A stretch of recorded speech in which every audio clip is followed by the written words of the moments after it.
తిమోతికి రాసిన మొదటి పత్రిక. తిమోతికి రాసిన అపోస్తులైన పౌలు గారు తన ఆత్మీయ కుమారుడైన తిమోతికి రాసిన మొదటి పత్రిక 4వ అధ్యాయం.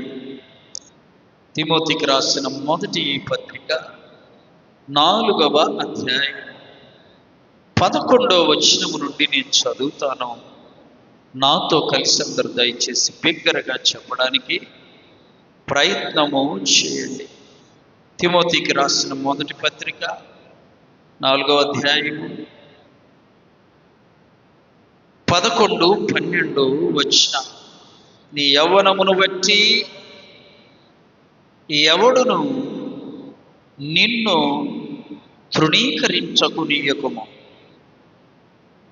మరలా చదువుదాం. ఈ సంగతుల నాకు ఆజ్ఞాపించి బోధించుము. నీ యవ్వనమును బట్టి ఎవడును నిన్ను తృణీకరింపనీయకుము, కానీ మాటలోను ప్రవర్తనలోను ప్రేమలోను విశ్వాసములోను పవిత్రతలోను విశ్వాసులకు మాదిరిగా ఉండుము. మరలా చెప్పండి. మాటలోను ప్రవర్తనలోను ప్రేమలోను విశ్వాసములోను పవిత్రతలోను విశ్వాసులకు మాదిరిగా ఉండుము. ఇంకా జాగ్రత్తగా వినండి ప్రియులరా. పౌలు గారు యేసు ప్రభు శిష్యులందరిలో కల్లా చివరివాడు. ప్రభుకి ఎంతమంది శిష్యులు? 12 మంది శిష్యులు. ప్రభు ఎన్నుకున్నవా. అయితే అపోస్తులైన పౌలు గారి 12 మంది కంటే చివరిలో వచ్చారు. అంటే 12 మంది తర్వాత వచ్చారు. ఇప్పుడు చెప్పండి, ముందు నుండి ప్రభువుతో ఉన్న 12 మందికి జ్ఞానం ఎక్కువ ఉండిద్దా? చివరిలో వచ్చిన వాళ్ళకి ఎక్కువ ఉండిద్దా? ముందున్న వాళ్ళకే ఎక్కువ ఉండిద్ది. అర్థమవుతుందా నా ప్రశ్న? అమ్మ తీసుకోండి, గాలి వస్తుంది. 12 మందిని ప్రభు ఎన్నుకున్నాడు. 12 మంది ప్రభుతో ఉన్నారు. 12 మంది ప్రభు చేసిన అద్భుతాలను దగ్గరుండి చూశారు. 12 మంది శిష్యులు ప్రభు ఏం చేస్తే అది అనుభవించారు. అనగా 5 రొట్టెలు 2 చేపలు ఆయన 5,000 మందికి వడ్డించింది ఎవరు? శిష్యులు. కన్నులతో చూసింది ఎవరు? శిష్యులు. అలాగే ఆయన సముద్రం మీద వెళుతుంటే ఆ తుఫానును గాలిని గద్దిస్తే ఎవరు చూశారు? కన్నుల 12 మంది శిష్యులు. అప్పుడు అపోస్తులైన పౌలు గారు దగ్గర లేడు, ప్రభు దగ్గర లేడు. ఎప్పుడు వచ్చాడు ప్రభు దగ్గరికి పౌలు గారు? చాలా కాలం తర్వాత. ఎప్పుడో తెలుసా? యేసుక్రీస్తు ప్రభువారు శరీరధారిగా జీవించి సిలువలో మరణించి తిరిగి లేచి ఆరోహణమైన తరువాత ఆత్మరూపిగా ఉన్నప్పుడు దేవుని యొక్క స్వరమిని సౌలు, చెప్పండి, పౌలుగా మారాడు. సౌలు పౌలుగా మారితే ముందు నుంచున్న శిష్యులు, ప్రారంభము నుండి ఉన్న శిష్యుల కంటే ఎక్కువ ఆత్మను పొందుకున్నాడు. చప్పట్లు కొట్టి ప్రభువును మహిమపరచాడు. జాగ్రత్తగా వినండి. మనం ఎంత కాలము నుండి ప్రార్థనకు వస్తున్నామన్నది ప్రాముఖ్యం కాదు. ఎప్పటి నుండి బైబిల్ చదువుతున్నామన్నది ప్రాముఖ్యం కాదు. ఎప్పటి నుండి ప్రార్థన చేస్తున్నామన్నది ప్రాముఖ్యం కాదు. ఎంత ఆత్మను పొందుకున్నావన్నదే ప్రాముఖ్యం. ఎంతగా దేవుని దగ్గరయ్యావన్నదే ప్రాముఖ్యం. అర్థమైందా? పౌలు గారు శిష్యులందరిలో కల చివరొచ్చాడు, కానీ శిష్యులందరినీ మించి దేవుని పని చేశాడు. ఆమె నువ్వెప్పుడు ముందు చేశావు అనేది కాదు ప్రాముఖ్యంగా, వెనకబడిపోకుండా చూసుకోవాలి. ఆమె యేసు ప్రభు అన్నాడు, అనేక మంది మొదటి వారు చెప్పాలి, చివరికి వెళ్ళిపోతారు. అనేక మంది చివరి వారు మొదటికి వస్తారు. అలా కాకుండా చూసుకోవాలి మనం. ప్రియులారా, పౌలు గారు అలా వాక్య పరిచర్య చేస్తూ దేవుని యొక్క పనిలో అన్ని దేశాలు ప్రాంతాలు తిరిగి సేవ చేస్తుంటే అక్కడక్కడ ఒక్కొక్క దేశంలో కొంతమంది, ఒక్కొక్క ప్రాంతంలో కొంతమంది దేవునిలోనికి వచ్చారు. వస్తే వారిని పౌలు గారు బలమైన దేవుని పిల్లలుగా సిద్ధపరిచారు. కొంతకాలానికి వారు సేవకులయ్యారు. ఆమె ఎలాంటి సేవకులో తెలుసా? బలమైన. వాళ్ళందరినీ పౌలు గారు నా ఆత్మీయ కుమారులు అన్నాడు. ఆమె ఇప్పుడు కొన్ని సంఘాల్లో సేవకులను నానా అని పిలుస్తారు, డాడీ అని పిలుస్తారు. సేవకురాండ్రను మమ్మీ, మమ్మ, అమ్మ అని పిలుస్తారు. ఎందుకంటే మనము శారీరకంగా వేరే పిల్లలమే, వేరే తల్లిదండ్రులకు పుట్టిన వారమే. ఆత్మీయంగా మనమందరము దేవుని పిల్లలు. కాబట్టి ఇక్కడ సంఘములో సమకూడిన మనం అందరము దేవుని బిడ్డలము కనుక దేవునిలో ఒకళ్ళకొకళ్ళము సహోదరుడు. దేవుని సేవకునిగా నేను మీకు తండ్రి బాధ్యతగా ఉన్నాను. అలా పౌలు గారు అంటాడు, నా ఆత్మీయ కుమారుడా తిమోతి అనే ఒక వ్యక్తిని పౌలు గారు దేవుని సేవకునిగా సిద్ధపరిచారు. అప్పుడు అంటున్నాడు, చదువమ్మా 11వ వచనం ముందు నుంచి, ఫస్ట్ నుంచి. ఈ సంగతులను తిమోతి నీ సంఘములో ఈ సంగతులను ఆజ్ఞాపించి బోధించు. ఏమేమిటివవి? నీ యవ్వనమును బట్టి ఎవడు నిన్ను తృణీకరింపనీయకుము. కానీ చూడండి, జాగ్రత్తగా లెక్కేసుకోండి. మాటలోను చెప్పాలి, మా ప్రవర్తనలోను, ప్రేమలోను, విశ్వాసములోను, ఎట్లా పవిత్రతలోను మాదిరిగా ఉండుము. 5 విషయాల్లో మనం మాదిరిగా ఉండాలి. దేవుని బిడ్డలంటే ప్రాముఖ్యంగా 5 విషయాల్లో మాదిరికరంగా ఉండాలి. వాటిలో మొదటిది చదువుమా, మాటలో మాదిరిగా ఉండాలి. మాటలో మాదిరి అంటే యేసయ్యలాగా ఉన్నాడు, యేసయ్యలాగా ఉంది, ఆమె యేసయ్యలాగా మాట్లాడింది, యేసయ్యలాగా మాట్లాడాడు, యేసయ్య బిడ్డవలే మాట్లాడాడు. దేనిలో మాదిరి? మాటలో. దేనిలో? మాటలో మనము మాదిరిగా ఉండాలి. మాదిరికరమైన జీవితం జీవించాలి. మాటలో ఏం మాదిరి ఉంటుందయ్యా అని అనుకుంటాం మనం. మాటలో చూడండి వాక్యం ఏం బోధిస్తుందో. కొలసీలకు రాసిన పత్రిక 4వ అధ్యాయము 6వ వచనం.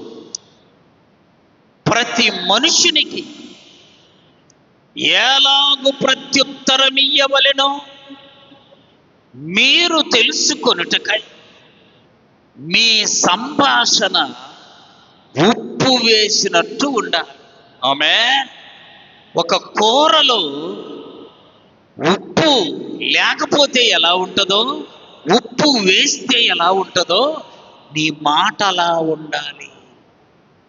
కూరకున్న లక్షణం ఏంటి అమ్మా? నువ్వు ఎంత మసాలా వేసి ఎంత బాగా చేసినా ఉప్పు లేకపోతే బాగుండదు. పోనీ బాగుండదు కదా అని కొంచెం ఎక్కువ వేసావనుకో, చెప్పాలి ఎవరము అంటే ఉప్పు ఎక్కువ వేయకూడదు, చెప్పాలి తక్కువ వేయకూడదు. ఎక్కువ వేస్తే మంచిది కాదు, తినలేదు. తక్కువ అయితే కూడా రుచి ఉండదు. అందుకనే ఉప్పు అంటదంట. ఏంటిది చెప్పండి? ఉప్పు అంటదంట. అంటే ఉప్పుకు నోరుందా, ఉప్పు మాట్లాడదని అడగమాకండి. కానీ ఉప్పు అంటదంట సామెత, అన్నీ వేసి చూడు నన్నేసి చూడు. అన్నీ వేసినా సరే రుచి ఉండదు, ఉప్పు వేస్తేనే రుచి. అయితే ప్రియులరా, ఆ ఉప్పు ఎంత సరిసమానంగా వేస్తే ఎంత రుచి ఉంటుందో, దేవుని పిల్లల మాటలు అలా ఉప్పు వేసినట్టుగా ఉండాలి.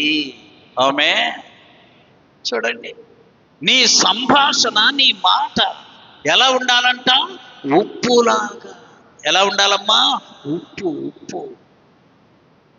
ఇంకా చూడండి వాక్యములో ఎఫెసీయులకు రాసిన పత్రిక 4వ అధ్యాయము 29వ వచనం. ఎఫెసీ 4:29. వినువారి మేలు కొరకు, వినువారికి మేలు కలుగునట్లు అవసరమును బట్టి అనుకూల వచనమే పలుకుడి గాని దుర్భాష ఏదైనను నీ నోట అనుకూల వచనం. ప్రియులరా, ఒక వ్యక్తి నోరే మంచోన్ని చేసిద్ది చెప్పాలి, చెడ్డోన్ని కూడా చేసింది. కొంతమంది అంటారు ఆయన మంచోడే కానీ వాడి నోరు మంచిది కాదు. మనిషి మంచోడే, కలర్ బాగుంది, ఎత్తు బాగున్నాడు, బలం బాగుంది, రంగు బాగుంది, అన్ని బాగున్నాయి, కానీ నోరు మంచిది కాదు.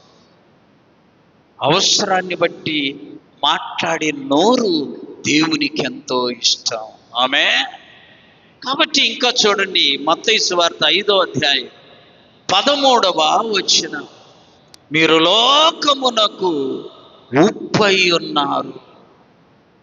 మనం ఎలా ఉండాలి? లోకమునకు ఉప్పు. ఉప్పు అంటే ఎక్కువ కాకూడదు, చెప్పండి, తక్కువ కాదు, అవసరమైన రీతిలో. ఉప్పు అనేది అంత ప్రాముఖ్యమైనది. ప్రియులరా, ఉప్పు ఎంత అవసరమో మాటలు కూడా అంత అవసరమే, కానీ ఎక్కువగా ఉండకూడదు, అనుకూల వచనముగా ఉండాలి. ఇంకా వాక్యంలో మనం చూడండి, మార్కు సువార్త 9వ అధ్యాయము 50వ వచనం. మార్కు 9:50. ఉప్పు మంచిదే గాని అది సారము లేకపోతే దేనికి అది పనికి. ఉప్పు చూడటానికి అలా ఉప్పులాగుంది, అందులో వేస్తే సారం లేదనుకో, దాని వలన ఎవరికి ఉపయోగమో. కాబట్టి మనం మాటలో మాదిరిగా ఉండాలి. ఆమె ఇద్దరు కలిసి పోట్లాడుకుంటున్నా, దాదాపుగా కొట్టుకునేలాగా వచ్చేసా.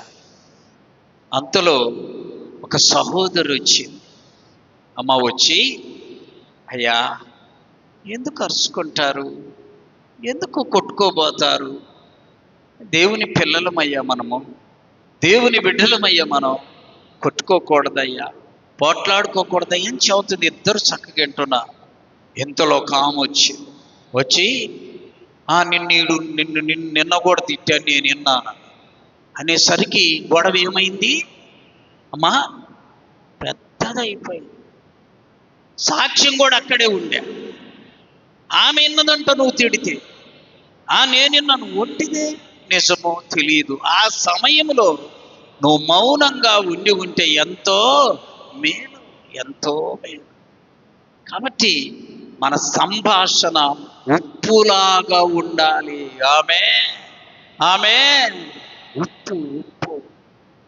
ఇంకా చూడండి వాక్యంలో మనం గమనిస్తే, తిమోతికి రాసిన 2వ పత్రిక 2వ అధ్యాయం 16-17 వచన. పవిత్రమైన వట్టి మాటలకు, అపవిత్రమైన వట్టి మాటలకు విముఖుడివై ఉండుము. అట్టి మాటలాడు వారు మరి ఎక్కువగా భక్తిహీనులవుతారు. ఆమె ఏ హీనులు? ఊరక మాట్లాడాలంటే నాకు భలే చిరాకు. అవసరమైతేనే నోరిచ్చింది ఎందుకో, ఊరక మాట్లాడుకుంటారు కొంతమంది. మా దగ్గరకు ఓ సేవకుడు వచ్చాడు. మా సేవకుడు వస్తే ఇక నాన్ స్టాప్ అంటే ఆగిపోకుండా మాట్లాడుతూ ఉన్నాడు. ఒకటే మాటలు. నాకు చాలా చిరాగ్గా ఉంటుంది. సరే అడ్జస్ట్ అవుదాములే, కొంచెం ఓర్చుకుందామంటే ఉదయం టిఫిన్ చేసి 11కి ఏమైనా తీసుకురండి తినటానికి అంటాడు. అసలు తిన్నదే 9ంటికి, మళ్ళీ 11కు, మళ్ళీ మధ్యాహ్నం భోంచేసినాక 4ంటికి ఏమైనా తీసుకురండి తినాలి అంటాడు. సరే మేము విననట్టుంటే బేకరీకి పోయిండి ఏందో కొనుక్కున్నాడు, తినొస్తూ తడ పడిపోయి చూసారా ఇంటికి వచ్చా. మళ్ళీ టీ అంటాడు.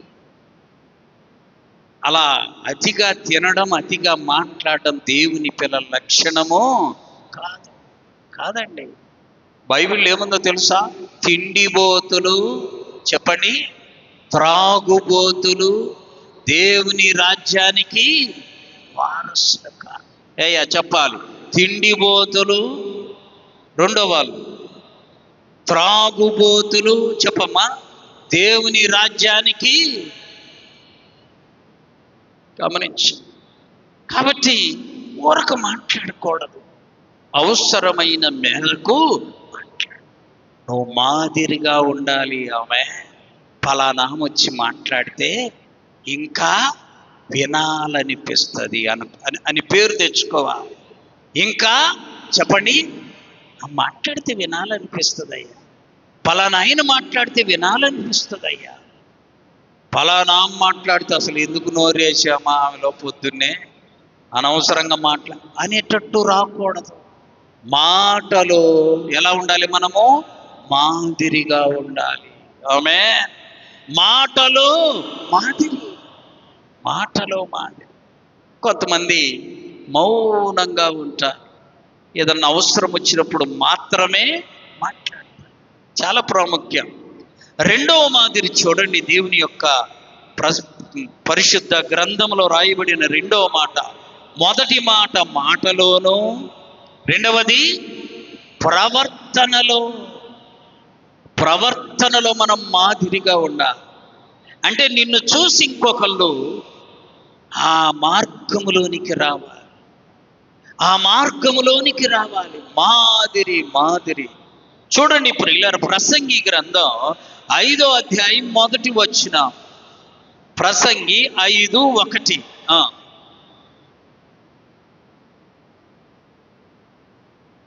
నీవు దేవుని మందిరమునకు పోవునప్పుడు ఏం జాగ్రత్త? మా ప్రవర్తన జాగ్రత్తగా చూసుకోవాలి. మందిరానికి రావడం ఎంత ప్రాముఖ్యమో ప్రవర్తనను జాగ్రత్తగా చూసుకోవడం ఇంకా ప్రాముఖ్యం. నీ ప్రవర్తన ఎలా ఉంది? నీ ప్రవర్తన సరిగా లేకపోతే నువ్వు మందిరానికి వచ్చిన ప్రయోజనము. బైబిల్లో మనం చూస్తాం. మా లూకాసు వార్త 18వ అధ్యాయంలో ఇద్దరు మందిరముకు ప్రార్థనకి వెళ్ళారు. ఇద్దరు వ్యక్తులు. ఆ ఇద్దరు వ్యక్తుల్లో ఒక వ్యక్తి పరిసయ్యుడు, ఇంకొకడు సొంకర్ అంటే తృణీకరించబడిన వాడు, తీసివేయబడినవాడు. ఆ సొంకరి ఆ బయట నిలబడితే పరిసయ్యుడు అనేవాడు నేను పరిశుద్ధిని అన్న ఆలోచన కలిగిన వాడు నేరుగా మందిరములోకి వచ్చి ప్రార్థన చేస్తున్నాడు. చదువుమా. దేవా, నేను చోరులనంటే దొంగలను, అన్యాయస్తులను, వ్యభిచారులనైనా, ఇతర మనుషుల వలనైనను. చూసారా, ఈ సొంకర్లాగా ఉండనందుకు నీకు వందనాలు. ప్రార్థన ఇది. వాళ్ళలాగా వాళ్ళలాగా ఇదిగో బయట ఉన్నోళ్ళలాగా కాదు, నేను ప్రార్థన చేస్తున్నా. అలా ఉండనందుకు నీకు వందనాలు. సొంకరి బయట నిలబడ్డాడు, మందిరములోనికి రాలా. ఏమంటున్నాడో తెలుసా? దేవా, పాపినైన నన్ను కరుణించు. సొంకరి ప్రార్థన చదువుమా. దేవా, పాపినైన నన్ను కరుణించు. చూసారా, విస్తారంగా మాట్లాడాడు పరిసయ్యుడు. మందిరము లోపలికి వెళ్ళి ప్రార్థన చేశాడు, కానీ సరిగా లేదు. ప్రార్థించిన అంశము సరిగా, సుంకరి బయటున్న చాలా చక్కగా దేవునికి ఇష్టమైన ప్రార్థన చేశాడు. కాబట్టి ప్రవర్తన ఎలా ఉందో నువ్వు చూసుకోవాలి. మందిరానికి రావడమే కాదు, నీ ప్రవర్తన చూడండి. వాక్యములో ఫిలిప్పీలకు రాసిన పత్రిక 3వ అధ్యాయం 17వ వచనం. ఫిలిప్పి 3:17. సహోదరులారా, మీరు నన్ను పోలి నడుచుకునడి, నేను మీకు మాదిరి అయ్యున్న ప్రకారము నడుచుకుని వారిని గురిపెట్టి చూడండి. ఎవరిని మనం మాదిరి పెట్టుకోవాలి అమ్మా? సంఘములో ఎవరు బాగా ప్రార్థన చేస్తారో వారిని మాదిరిగా ఉంచుకొని వారిని మించి నీవు ప్రార్థన చేయాలి. ఎవరిని మాదిరిగా పెట్టుకోవాలి? ఎవరు దేవుని యొక్క సన్నిధిలో బహుగా దీవించబడుతున్నారో వారిని చూసి మాదిరి ఉంచుకోవాలి. ఒక సహోదరుడు అడిగాడు, అయ్యా 2 సంవత్సరాల నుంచి మందిరానికి వస్తున్నా, అంతకుముందు 2-3 మందిరాలకు వెళ్ళారు, కానీ ఇక్కడికి 2 సంవత్సరాలుగా వస్తున్నా, అయితే నాకు ఆశీర్వాదాలు ఒక్కటి కూడా అని ఊరుకోలే. ఏమన్నాడు తెలుసా? నా భక్తిలో లోపముందా, దేవుని శక్తిలో లోపముందా అని అడిగాడు. ఆమె ఏమడిగాడు? నా భక్తిలో లోపముందా, లేక దేవుని శక్తిలో లోపమా? ఎక్కడ ఇది లోపం? నాకు అర్థం కాలేత నా ప్రశ్న వేస్తే. నేను చెప్పానయ్యా, 2 లోపం ఉండదు. దేవుడు తగిన సమయంలోనే జవాబు ఇస్తాడు. మనం అనుకున్న టైము కాదు అని అతను అలా అడిగినప్పుడు బాధేసి ప్రార్థన చేశాను కొద్ది రోజు తర్వాత. మీరు ఎప్పుడన్నా మా ఇల్లు దర్శించండి అంటే ఒకరోజు అనుకోకుండా వాళ్ళ ఇంటికి వెళితే వినండి, ఆ తలుపేసి ఉంది. ఆదివారం సాయంకాలం 6ంటికి పెద్దగా నవ్వులు వినపడుతూ ఉన్నాయి. నవ్వుకుంటా ఉన్నారు. కొంచెము గుమ్మం దగ్గరికి వెళ్ళి వినగానే సినిమా వేసుకొని ఆ సినిమాలో వచ్చే దాని ప్రకారం పిల్లలేమో డ్యాన్సులు వేస్తారు, వీళ్ళేమో నవ్వుతున్నారు. నేను వెళ్ళి తలుపు కొడితే వాళ్ళ పిల్లోడు కిటికీలో నుండి చూసి, ఇంకేముంది పాస్టర్ గారు వచ్చాడు అనేసరికి, ఆయన అంతకుముందు మోకాళ్ళ నొప్పులు అనేవాడు, లేవమంటే చాలా టైం తీసుకొని లేచేవాడు. ఇప్పుడు 1 నిమిషంలో లేచిపోయి టీవీ ఆపి తలుపు తీసి అప్పటిదాకా ప్రార్థనలో ఉన్నారు అన్నట్లుగా ప్రైజ్ ది లార్డ్ అయ్యా అన్న. అయ్యా ఏంటిది? స్విచ్ ఆపలే, టీవీ స్విచ్. ఆ టీవీ స్విచ్ ఆపారు కానీ అది ఇంకోటి వెలుగుతుంటుంది, ఒక స్విచ్. ఏంటయ్యా ఇంట్లో ఏంది? సినిమాలు. పాస్టర్ గారు, మేము సినిమా హాల్కి వెళ్ళి చూడటంలా. ఇంటిలో చెప్పండమ్మా. అయ్యా ఏ రాయి అయినా కొడితే ఏమైంది అమ్మా? మోకమో బాబు. నువ్వు ఇంట్లో చూసినా బయట చూసినా చూడకూడనిది మన కన్నులతో చూడకూడదు. అప్పుడు వచ్చి మరుసటి వారం నేను చెప్పా, దేవుని శక్తిలో లోపము చెప్పాలి ఉండదు. ఆమె మన భక్తిలో లోపం ఉండొచ్చు, కానీ దేవుని శక్తిలో లోపము ఉండదు. అంతే. మన భక్తిలో లోపం. మనం అనుకుంటాం మన భక్తి బాగుందిలే, ఎక్కడో ఒక చోట ఒక లోపము నీ భక్తిలో ఉంది. అది మాటలోన, ప్రవర్తనలోన ఆలోచించాలి. అక్కడ రాయబడి చూడండి, ప్రవర్తన నన్ను పోలి నడుచుకోవాలి. నన్ను పోలి నడుచుకోవాలి. మత్తయి సువార్త 10వ అధ్యాయం 66వ వచనం. మత్తయి 10:66, 16వ వచనం. మత్తయి 10:16. ఇదిగో చదువుమ్మా. తోడేళ్ల మధ్యకు గొర్రె పిల్లను పంపినట్లు నేను మిమ్మును పంపుచున్నా కనుక పాముల వలె వివేకులను పావురముల వలె నిష్కపటులునయ్యుండుడి. ఆమె చూసారా, ప్రవర్తనట అమ్మా కపటము లేనిదయ్యుండా, నిష్కపటమైనదయ్యుండా. అంటే కపటము లేనిది, లోపల ఒకటి మాట ఇంకొకటి. కపటము లోపల ఉంచుకొని బయటికి ఇంకొకటి మాట్లాడ, అదంతా కపటం. కపటపు ప్రవర్తన దేవునికి ఇష్టమో. మూడవదిగా చూడండి, ప్రేమలో మాదిరిగా ఉండాలి. ప్రేమలో మాదిరి. చూడండి, కొరింథీయులకు రాసిన మొదటి పత్రిక 13వ అధ్యాయంలో 13 వచనాలు ఉన్నాయి. ఎన్ని వచనాలమ్మా చదవండి, ఎన్నున్నాయి చూడండి. చివర 13 వచనాలు. బైబిల్ అందరూ తీశారా? 13వ అధ్యాయంలో ఎన్ని వచనాలు ఉన్నాయి? 13 వచనాలు ఉన్నాయి. మీరు ఇంటికి వెళ్ళి నాకు చదవండి. 13 వచనాలు అనగా ఒక అధ్యాయం అంతా ప్రేమను గురించి చెప్పాడు దేవుడు. దేని గురించి? ప్రేమ. ప్రేమ ప్రేమ ప్రేమ లేకపోతేనట నువ్వు ఏం చేసినా వ్యర్థమట. చదవండి మొదటి వచనం.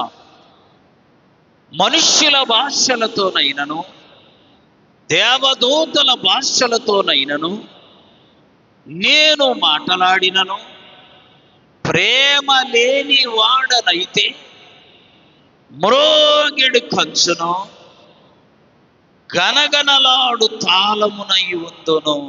చూసారా, నీవెంత భాషలు మాట్లాడినా, దేవదూతలతో నేను మాట్లాడినానని చెప్పినా, ప్రేమ లేకపోతే గనగనగన శబ్దం వచ్చే తాళములాగా ఉండిపోతావు, కంచులాగా ఉండిపోతావు అని అంటూ 14వ వచనం, 14వ అధ్యాయం మొదటి వచనంలో ఉంది. చదువయ్యా. ప్రేమ కలిగి ఉండుటకు ప్రయాసపడు, అంటే కష్టపడు. దేని కొరకు చెప్పాలందరూ? దేని కొరకు? ప్రేమ కలిగి ఉండుటకు కష్టపడాలి. అంటే చూసారా ఎంత కష్టపడాలి? ప్రయాసపడటం అంటే అర్థమమ్మా కష్టపడు. దేని కొరకు? ప్రేమ కలిగి ఉండుటకు ప్రయాసపడు.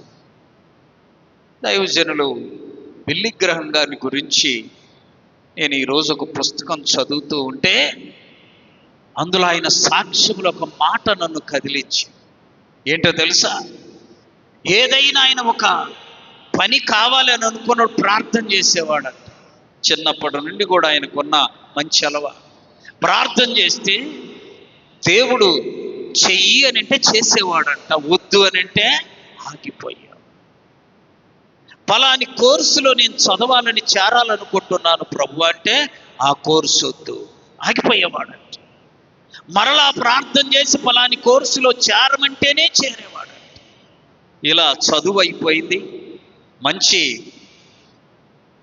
చదువు చదివి అయిపోయిన తర్వాత దేవుని సేవ చేయాలని అనుకుంటూ వివాహం కొరకు ప్రార్థన చేస్తూ ఉంటే ఒక సహోదరి, ఒక అమ్మాయి ఈయనను ప్రేమించి, ఈయన కూడా ఆ అమ్మాయిని ప్రేమించాడు. తర్వాత ప్రభువా నేను వివాహం చేసుకోవాలనుకుంటున్నాను పలానా అమ్మాయిని అంటే దేవుడు అన్నాడట, నా కొరకు నువ్వేమైనా చేస్తానన్నావు,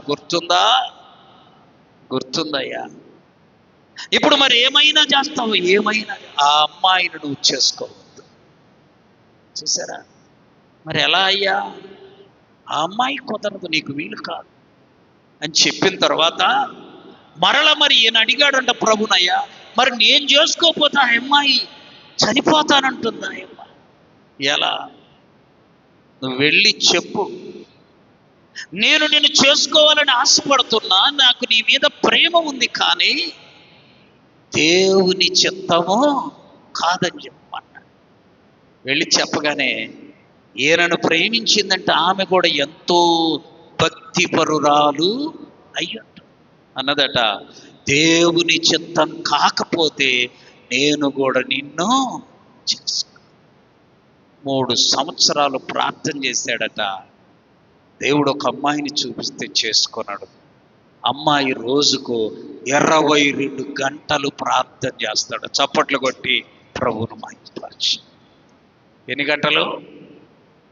చిన్నగా చెప్తారు, ఎందుకు చిన్న విషయం అది, అదేముందా మేము కూడా చేస్తాం అన్నట్టుంది మీరు చెప్పే. ఎన్ని గంటలు? అసలు రోజుకి ఎన్ని గంటలు తెలుసా? తింటాం, నిద్రపోవడం, పనిచేయడం, మాకు గంటలు తెంపని అంటారా? అసలు రోజుకి ఎన్ని గంటలు? పెద్దక్క ఎన్ని గంటలు? నువ్వే చెప్పు బాబాయ్ అంటున్నావా? 24 గంటలు అమ్మా. 24 గంటల ప్రార్థన. ఎన్ని గంటలు? 22 గంటలు. చెప్పాలి, ఎన్ని గంటలు? ఒక్కళ్ళకన్నా పౌరుషం వచ్చిందా? రేపటి నుంచి నేను మొదలు పెడతానయ్యా అనిపించిందా? 22 గంటలు ప్రార్థన చేస్తాడు.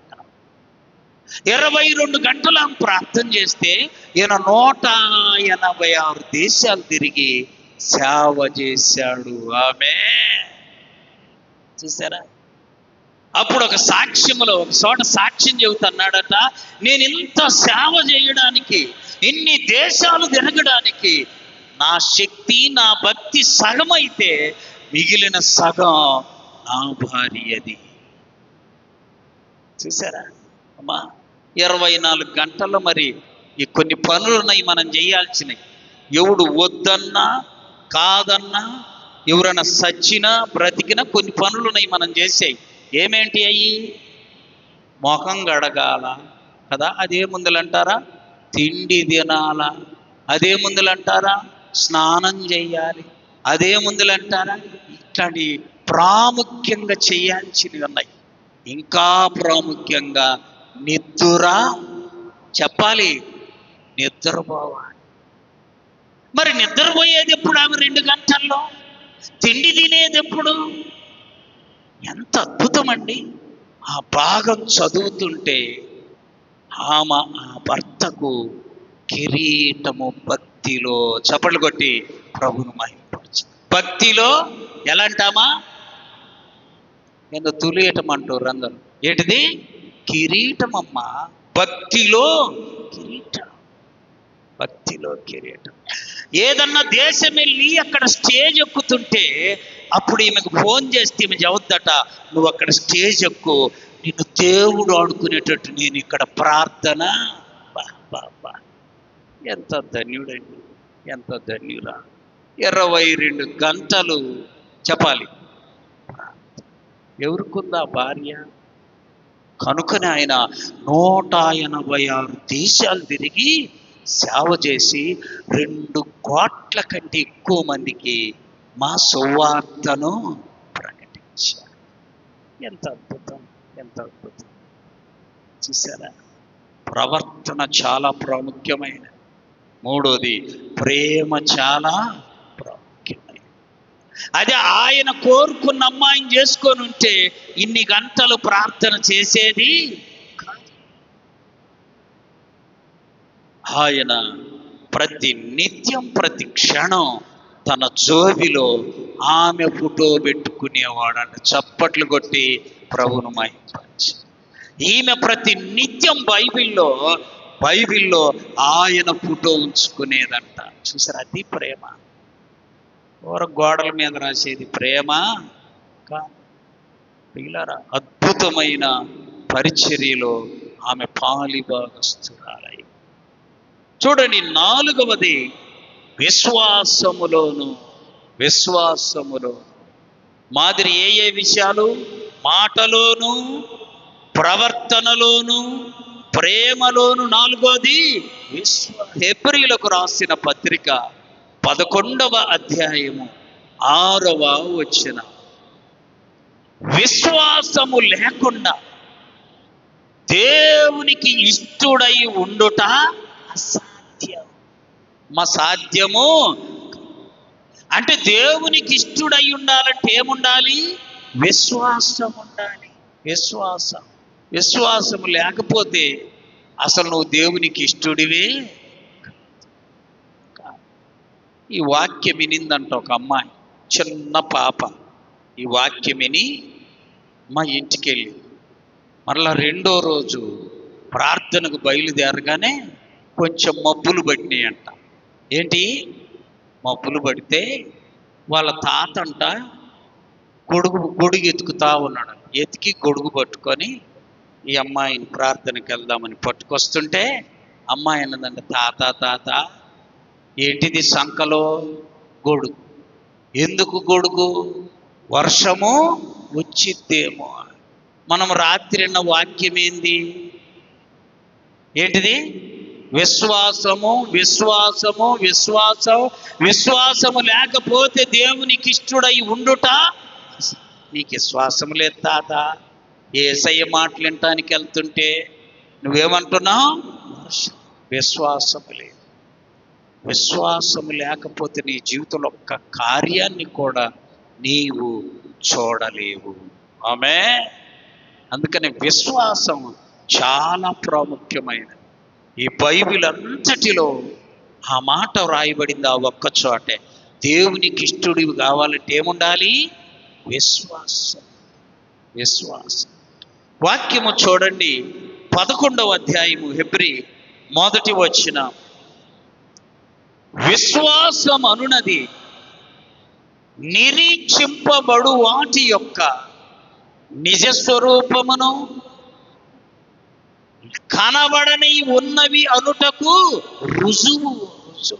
నీ కళ్ళకు కనబడదు విశ్వాసం, కన్ను నమ్మాలి. ఆమేన్.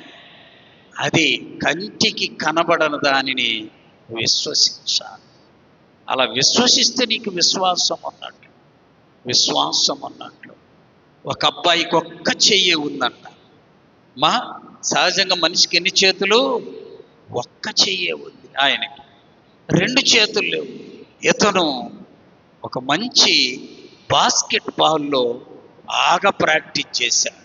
అందరూ అన్నారంటారే, ఉన్నదే నీకు ఒక చెయ్యి, ఎందుకు ఆటకి వెళ్ళావు? ఇంకొకటి ఏదన్నా నేర్చుకోవచ్చు కదా అనేవాళ్ళట. కానీ అబ్బాయి అనేవాడట, యేసయ్య నాలో ఉన్నాడు, ఇందులోనే దేవుడు నాకు జయమిస్తాడు చూడమని ప్రాక్టీస్ చేశాడు. పందెం వచ్చింది, అదే ఆట ఆడవలసిన టైం వచ్చింది. వెళ్ళాడు. వెళుతూ ఒక్కటే ప్రార్థన, ప్రభువా నన్ను జ్ఞాపకం చేసుకయ్యా, నాకున్నది ఒక్క చెయ్యి అయినా నీ చేత్తో నా చెయ్యిని బలపరిచి 100 చేతులంత శక్తిని ఇవ్వగలవు ప్రభు అనుకుంటూ వెళ్ళి ప్రార్థన చేసుకొని ఒక్కసారిగా ఒక్క చేతితోటి బాలును అలా కొడితే ఆ బాలు వెళ్ళి గోల్ అని ఉంటుందంతగా చిన్న గుంట ఉండేది, అందులో పడాలి. ఆ బాలు అక్కడి దాకా వెళ్ళిందట, ఆ గుంట దాకా వచ్చిందట. గుంట ఆ ఒడ్డు మీద ఆగిపోయి అందరయ్యో పాపం ఒక చెయ్యోడు కొట్టినందుకు ఏంద్ర అక్కడ ఆగిపోయి అనుకుంటూ ఉన్నారు. ఎంతలో ఒక పురుగుల్లా మెల్లగొచ్చి అట్టన్నది, మెల్లగా దాన్ని అలా కదిలించి గుంటలో పడిపోయింది. చప్పట్లు కొట్టారు అందరూ, ప్రభువుకు మహిమ కలిగింది. ఆ బిడ్డ ప్రైజు తీసుకుంటూ సాక్ష్యం చెబుతున్నాడు, నా చెయ్యి ఒక్కటే కానీ నాతో ఉన్న యేసయ్య 100 చేతులంత బలం ఈ చెయ్యికి ఇచ్చాడు.